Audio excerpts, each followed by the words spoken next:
आत्मबल।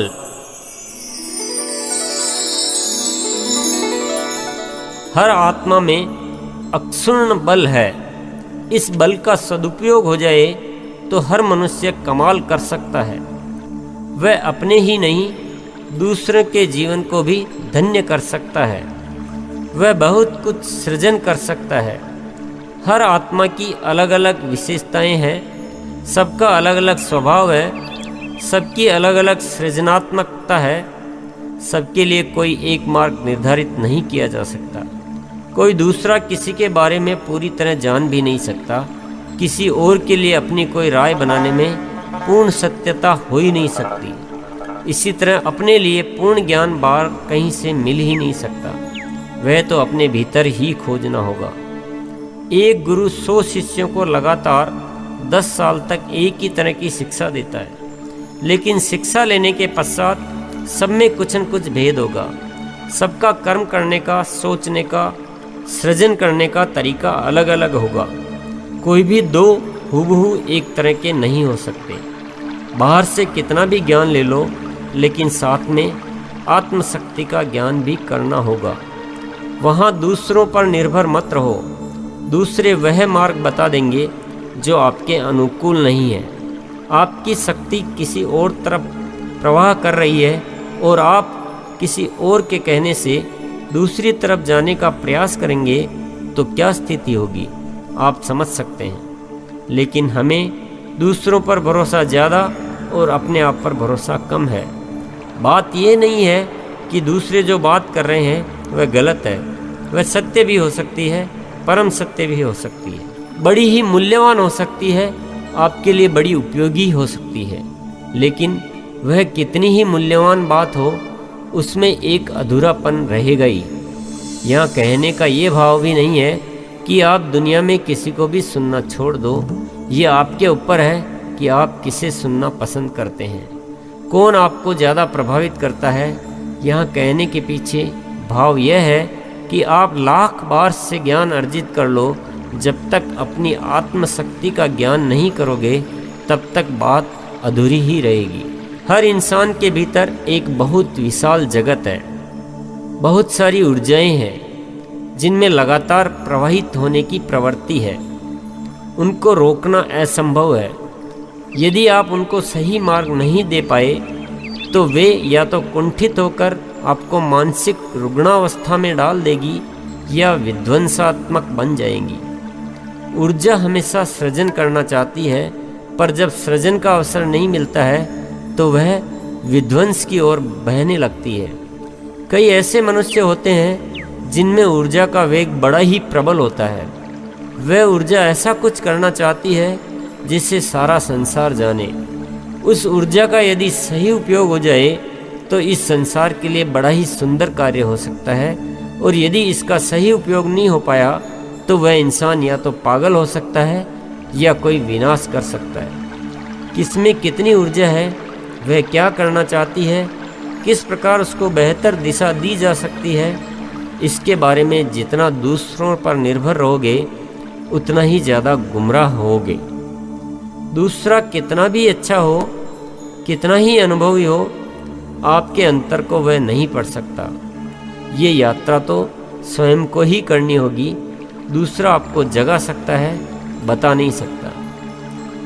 जिन लोगों ने इस बात को समझ लिया है वे किसी के पिछलग्गू नहीं बनते। वे आत्मशक्ति को स्वयं पहचानते हैं। वे अपनी आत्मा की आवाज़ को बड़े ध्यान से सुनते हैं। वे दूसरों की बातों में आकर भयग्रस्त नहीं होते हैं। अपनी आत्मा की आवाज़ को दबाते नहीं हैं। स्वयं पर अपने विश्वास को कमज़ोर नहीं करते हैं। वे आंखें बंद करके नकल नहीं करते, बल्कि अपना कुछ अलग करने का जज्बा रखते हैं। इसीलिए ये देखने में आता है कि सृजन करने वालों का सबका अपना अपना तरीका होता है। मानव जीवन पूर्णता लिए हुए है। ये बहुत मूल्यवान उपलब्धि है। ये परमात्मा की एक बहुत विलक्षण और पवित्र कृति है। ये आनंद का सागर है। इससे बेहतर इस ब्रह्मांड में कुछ भी नहीं।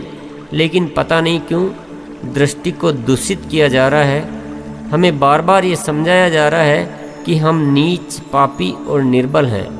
हमें मांगना सिखा सिखा कर भिखारी बना दिया गया है। हमारी आत्मशक्ति को बुलाने का पूरा इंतजाम कर दिया गया है। आश्चर्य की बात तो यह है कि जो जितना ज़्यादा तथाकथित धर्म का पालन कर रहा है वह उतना ही ज़्यादा अंदर से कमज़ोर होता जा रहा है। उसको पूरा दिग्भ्रमित कर दिया जाता है और डरा दिया जाता है कि जरा सा भी इस लाइन से बाहर जाओगे तो पाप के भागीदार बन जाओगे।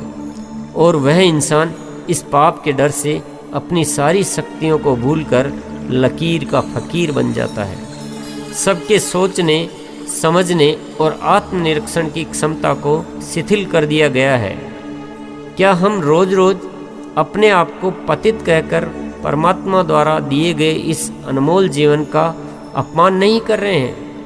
क्या हम अपने आप को पतित कहकर इस जीवन में कुछ श्रेष्ठ कर पाएंगे?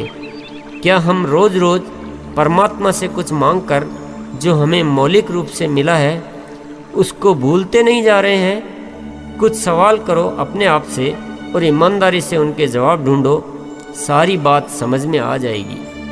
अपने आप को पतित समझना सबसे गिरी हुई बात है। जैसा हम अपने बारे में सोचेंगे वैसे ही हम बनते जाएंगे।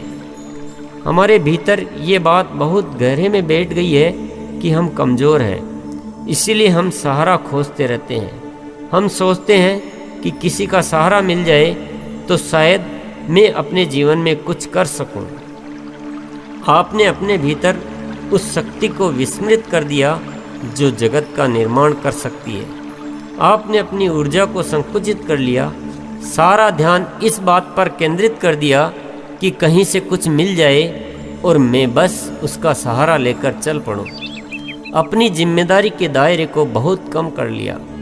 हम दूसरों की कहानियाँ बड़े गर्व से पढ़ते हैं पर कहानी बनाने की नहीं सोचते हैं। हम बस इसी इंतज़ार में बैठे रहते हैं कि कोई महान आएगा तो हमारी ज़िंदगी संवर जाएगी। हम पूरी तरह अपने आप को दूसरों पर निर्भर बना चुके हैं।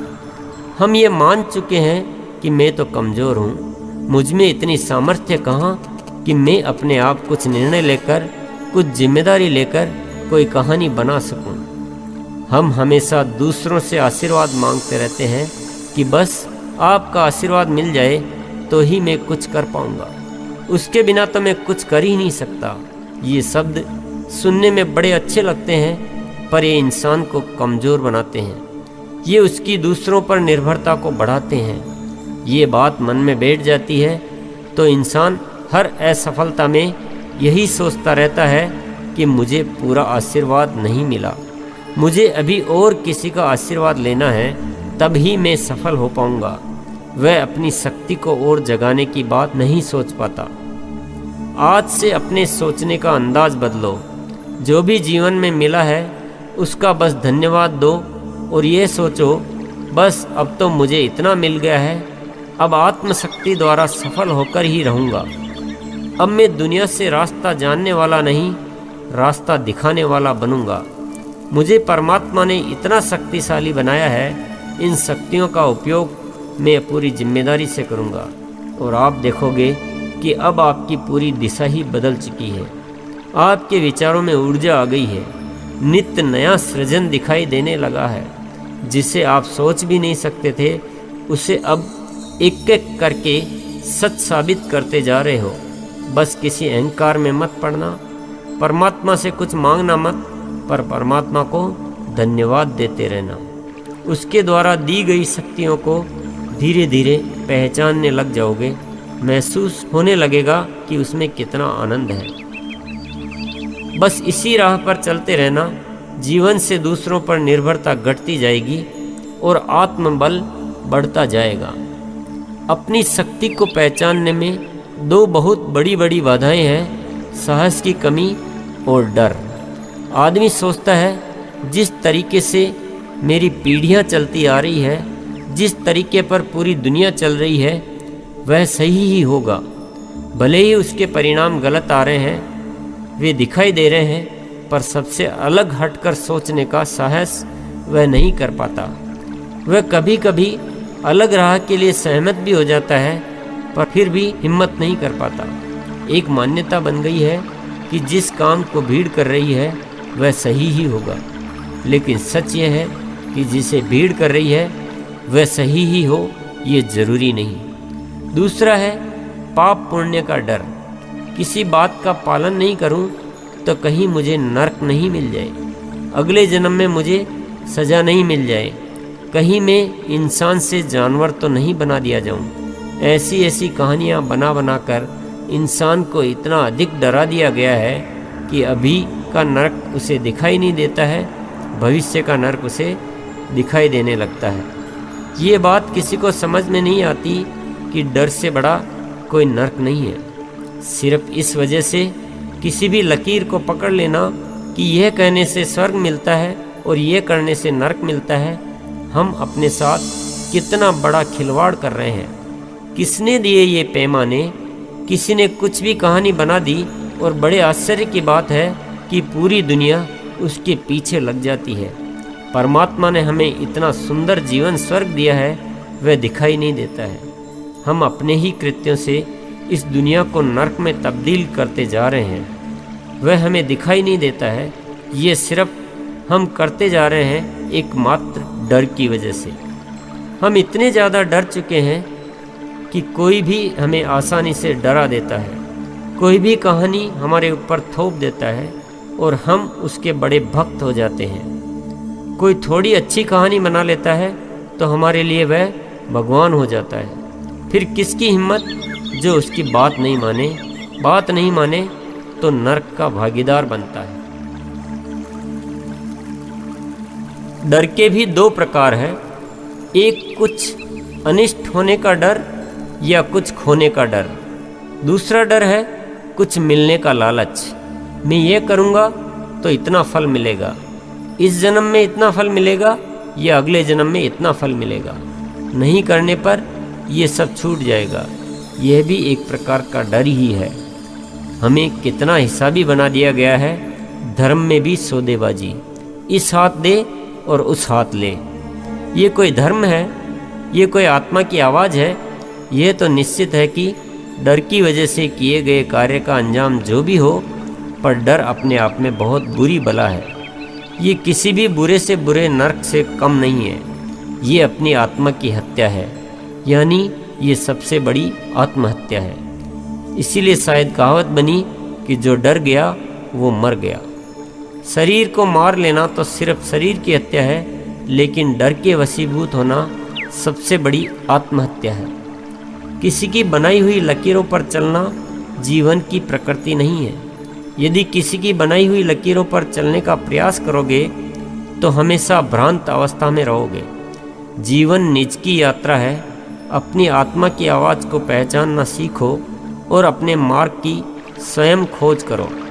डरा हुआ इंसान हमेशा दुविधा में रहता है। जब उसे सत्य का पता लगता है तो वह कुछ अपनी आत्मशक्ति से निर्णय लेने के लिए सोचता है। जैसे ही वह सोचना शुरू करता है, डर उसमें व्यवधान पैदा करता है, अपनी ओर से कुछ करने की हिम्मत को पस्त कर देता है। वह कुछ निर्णय ही नहीं कर पाता और बड़ी दुविधा में पड़ा रहता है। दुविधा जीवन के लिए सबसे बड़ा अभिशाप है। दुविधा में रहने वालों जैसी बुरी दशा आप किसी की न पाएंगे। जिस प्रकार जो पत्थर बिल्कुल दाग रहित होता है वही हीरा कहलाता है। जरा सा भी दाग जो कि नंगी आंखों से भी दिखता न हो तो भी हीरे की कीमत को कम कर देता है। उसी प्रकार डर का जरा सा भी अंश आत्मशक्ति को कमज़ोर कर देता है। बहुत पुरुषार्थ के बाद, बहुत जीवन गुजारने के बाद हम निर्णय लेने लायक बन पाते हैं, लेकिन छोटा सा भी डर उस शक्ति को शून्य कर देता है।